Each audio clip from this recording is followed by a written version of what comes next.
Can that team who does have issues executing when they force fouls, when they get to the line, are they going to knock them down? The one guy you have to point to and maybe be worried about is your all-star.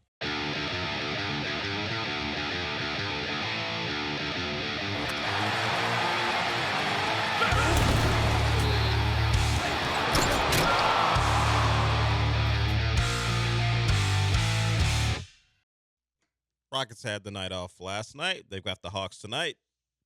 There's some Mom and Thompson sound we'll get to about any potential playoff matchups and whether their defense will travel, which it's generally the belief that as long as you can play defense, you can play it anywhere.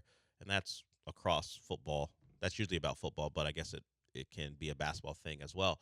But one thing that has been a problem for the Rockets all year long has been their free throw shooting. They're dead last in free throw shooting in the NBA, which could play a factor we expect this game to be more half court in the playoffs, and the Rockets thrive on up tempo as far as causing turnovers and really their hectic style of play on offense. The possession isn't over once the shot goes up. Even when you think you have secured a defensive rebound, there's always someone slapping at you, particularly Ahmed Thompson, and Steven Adams will just vacuum up rebounds himself. He's having a kind of a historic year when it comes to the offensive board. So forcing a bad shot, contesting a bad shot does not end the possession when you're playing the Rockets, but sending them to the foul line is a way to go about keeping them from scoring. Number 30 of all the teams in the NBA when it comes to knocking down free throws. And it feels like that. Like sometimes numbers surprise you, but when you watch them, it feels like an inordinate amount of misses. And they're overall, I mean, guy by guy, they're not like terrible. There's no like 45. There's no DeAndre Jordan who was in town or an Andre Drummond, but the combination of them all, they're just not good. And will it matter much when they have to play a playoff series and the game gets tight and they're going to the free throw line? You know, part of being in the bonus is your ability to knock down the free throws once you get there.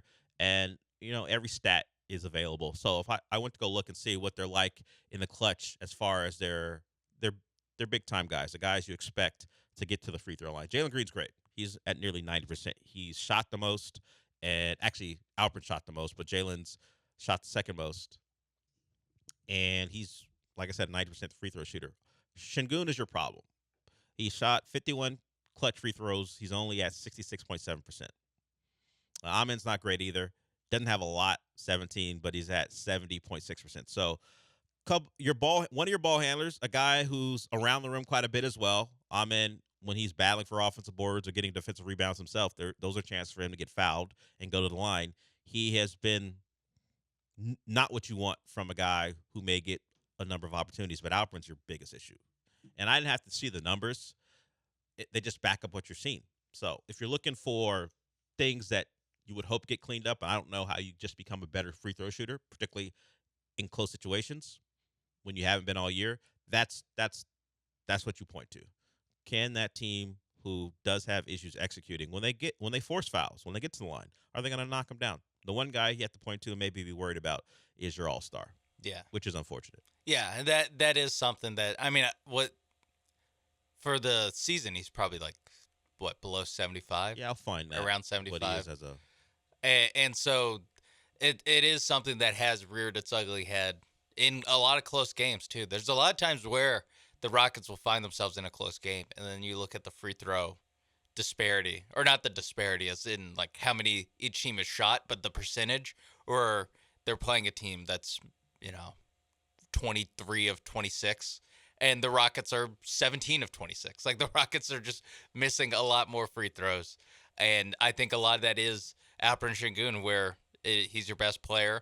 It is weird because he's not exactly like you mentioned, like the Drummond or like Shaq kind of like where he goes to the line and just has no shot.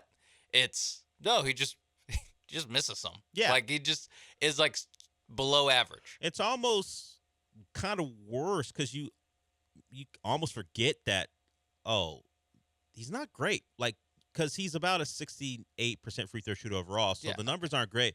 But he isn't so bad where teams are fouling him to put him on the line, or it's always popping in your head, okay, I hope he gets one. It's Hmm. not. It's not to that point because he makes enough where you might even forget, but then you're reminded. Oh, he's not. Yeah, he can Didn't he? have a game where he goes 9 for 10, and Yeah, you're just like, and then okay, he'll go 7 for 13. You're like, oh yeah, he's got this in him too. yeah. So and KJ chimes in. The problem is they miss him at critical moments. Yes, even the guys who are good, Jalen, like he's I missed was gonna three. say other He's other missed three in than the clutch, Jalen, so I yeah, can't put that on him. But like Amin has missed five in the clutch, and that's for a guy who doesn't take a lot of them.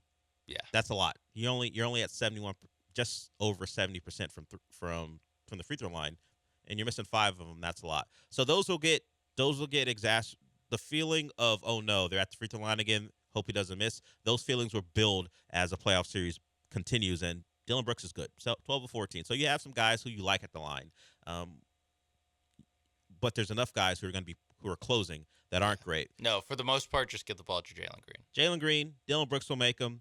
Um, Jalen Green for all of his other issues shooting the basketball, just overall. If he gets fouled, Yeah, he's there like a 90% free throw shooter. no worries there when it comes to him.